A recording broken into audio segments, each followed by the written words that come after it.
Merhaba, benim adım İnci, 47 yaşındayım, İstanbul'da yaşıyorum. Boyun ağrısı ve omuz ağrısıyla bir sıkıntı yaşadım. Çok fazla ağrılarım vardı. Hatta gece uykudan uyandıran şiddetli ağrılarla uyandım. Birkaç doktor sonrası, öncelikle bir omzum ağrıyor diye bir omuz MR'ı çektirdim, ortopedi doktoruna gittim. Sağ olsun daha sonrasında o kendisi beni bir beyin ve sinir cerrahına yönlendirdi. Daha sonra başka bir doçent doktora gittim. O beyin sinir cerrahiydi ama beni yanlış yönlendirdiğini anladım. Ta ki Kamran hocamla karşılaşana kadar. Muayenehanesine gittim. Kendisi çok ilgili, alakalı, güler yüzlü bir beyefendi, sıcakkanlı. Tüm detayları, ameliyatın nasıl gerçekleşeceğini, neler yapmamız gerektiğini, öncesi ve sonrası tüm detayları bana anlattı. Şimdi ameliyat için karar verdiniz. Evet, şimdi ameliyat için karar verdim. Şu anda hastanedeyim, yatışım yapıldı ve birazdan ameliyata gireceğim.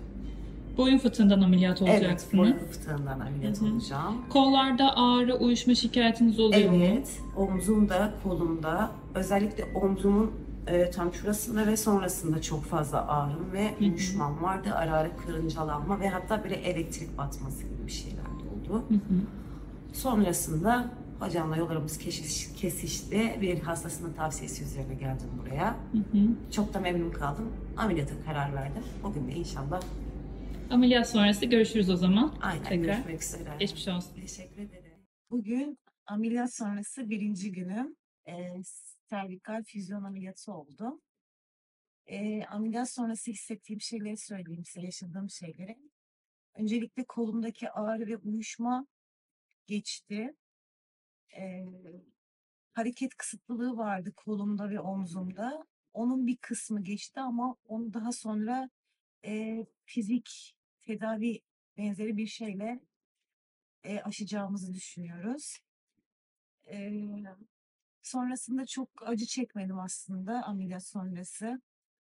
Hatta narkoz etkisi falan da yaşamadım. Gayet keyifli çıktım aslında ameliyattan. Şu anda ağrılarınız var mı? Şu anda ağrım hiç kalmadı. Hiç boynumda, omzumda ve kolumdaki ağrı ve uyuşma geçti. Sadece biraz hareket kısıtlılığı kaldı. Onu da zamanla aşacağımızı söyledi hocam zaten. Bir ay sonra görüşürüz. Bir ay sonra görüşmek üzere. Teşekkürler. Merhabalar İnci Hanım. Merhaba Deyman Hanım. Bugün ameliyat sonrası kaçıncı ayınız? 5. aya girdik. 4,5-5 ay oldu. Şu an nasıl hissediyorsunuz? Şu anda çok iyi hissediyorum. Asla bir ağrım yok. Benim boyun ağrımdan çok kolumla ilgili bir sıkıntım vardı. Omurg arasında bir bası vardı. O da kolumu hareket ettirmemi engelliyordu. Yani böyle %50 kullanamıyordum sol kolumu. Ama şöyle bir şey yaşadım. Ameliyat sonrası ertesi günü hemen kolumu oynatabildim. O korkunç ağrılardan aynı gün ameliyat sonrası kurtuldum. Daha sonrasında bir ay evde bir dinlenme sürecim oldu ameliyattan sonra. O arada ağrım şöyle oldu. Ağrım aslında o ilk ağrılarım gibi bir ağrı değildi. Sadece şuramda bir ameliyat izi var, kesi var biliyorsunuz. Buradan gelip ameliyat edildi boyun fıtığım. Yani daha çok sanki o kesik ağrısı gibi düşünün. Öyleydi. Bir de kalçamdan, leğen kemiğimden bir kemik alındı. Füzyon oluşması için o kafeslerin içine konuldu. Bir de oramda bir ağrı vardı ama bu acı gibiydi daha çok. Kesi olduğu için yine. Bol bol dinlendim. Sigara içmedim.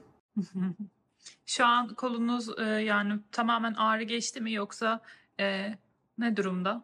Kolumdaki ağrı geçti. Zaman zaman bazen acı oluyor ama onun boynumla alakalı olduğunu düşünmüyorum. Onun benimle alakası olduğunu düşünüyorum. Yani bir yatma pozisyonumla alakalı olduğunu düşünüyorum. Ama tabii ki mesela sağ koluma göre sol kolum biraz daha yavaş hareket ediyor. Ama bunu da zaten dediğim gibi dumbbell'a çalışarak telafi etmeye çalışıyorum, güçlendirmeye çalışıyorum. Çünkü en az 1,5-2 ay kadar kolum hareketsiz kaldı ve kaslarımın zayıfladığını düşünüyorum. O yüzden olduğunu tahmin ediyorum. Ki öyle olduğu kesin. Yani onun dışında kendimi çok iyi hissediyorum. İşte beklediğimiz füzyon denilen şey oluşmuş. Artık normal hayatıma dönebilirim. Hocam öyle söyledi. Ee, Sizin sormak istediğiniz bir şey varsa ben cevap. Onun dışında iş hayatına ne zaman döndünüz? Yani kolay oldu mu? Bir ay sonra mı Evet, bir ay döndünüz? sonra döndüm. Ama döndüğümde her şey eskisi gibiydi. Sadece biraz çalışma koşullarımı değiştirdim. Bilgisayar masam mesela, bilgisayarımın ekranını yükselttim. Hani başım aşağıda çalışmamak için. Ahize kullanmayı bıraktım. Ofiste kulaklık kullanmaya başladım. Şu anda mesela cep telefonumla şey yaparken çok fazla yine eğilmemeye çalışıyorum ki doğrusu da herkesin bunu yapması gerekiyor. Bir süre sonra boyun düzleşmesi oluyor çünkü. Onun dışında hiçbir sıkıntım yok.